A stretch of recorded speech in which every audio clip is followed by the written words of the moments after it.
Some rooms are meant to stay closed forever. But when someone enters them, the room doesn't let them leave the same. It was close to 11 at night. Rain hammered the windows of Hotel New Cloud as if trying to break in. Ahmed, exhausted and drenched after his car broke down, hurried into the lobby hoping only for a dry bed and a warm room. The receptionist, a young man with nervous eyes, kept glancing at the wall clock before saying, "Sir, only one room is available tonight. Room 304, but people don't like staying in that room." Ahmed gave a tired smile. "I just need to sleep. I'm sure it's nothing." The receptionist opened his mouth as if to warn him further, but Ahmed had already snatched the key and headed toward the elevator. When he reached the door of room 304, an unnatural coldness seeped out even before he stepped inside. Cold, not from the weather, but from something inside the room. The room looked clean, ordinary.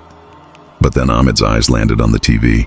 It was on, displaying a countdown, 60s hour, 59, 59, 59, 58, confused.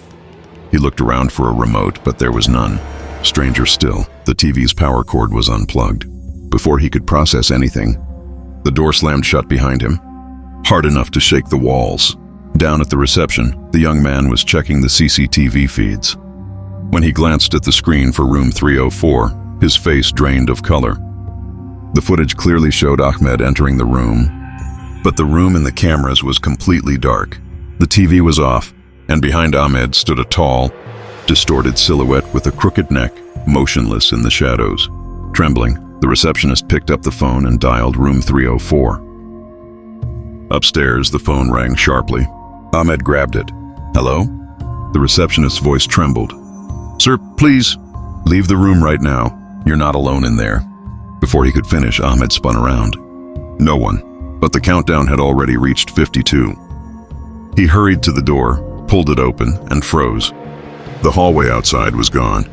Instead, a long, endless corridor stretched ahead. Tiles black and wet-looking, the walls covered in dark handprints. The room lights flickered and dimmed behind him. On the TV, Ahmed saw something that made his heart stop. It was showing a live image of him, except the version of him on the screen was smiling, a slow, unnatural smile that didn't belong to him. The TV text changed to one chilling word: "Run." The timer struck 38 tone. Panicking, Ahmed stumbled back inside. The lights snapped off. On the wall, like a projector flickering to life, old footage began to play. A man appeared, another guest, who once stayed in room 304. He, too, had seen the countdown. He, too, had tried to escape.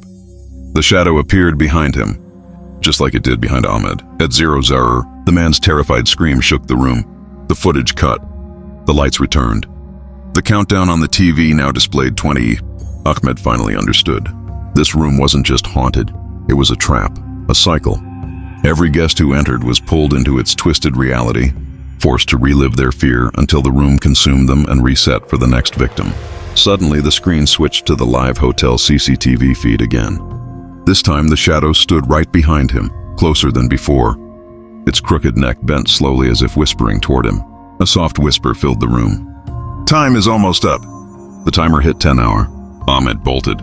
He flung the door open and sprinted into the endless dark corridor, running blindly, crashing into walls, slipping on the wet tiles, yet the hallway stretched on and on, offering no escape. His breath grew short, his legs weakened, and finally, everything went black as he collapsed. The next morning, the receptionist rushed to check the CCTV again. The door of room 304 was closed. The room looked empty. Only the silent countdown glowed on the unplugged. TV 60, 59, 59, 59, 58. But when the camera zoomed toward the far corner, something faint appeared. A shadow. Ahmed's shadow. It moved. It stepped closer to the camera, its neck bending in the same unnatural angle as the others before him. Static filled the screen. Then nothing. Room 304 had reset, and somewhere down the hallway, footsteps of the next guest echoed softly toward the door.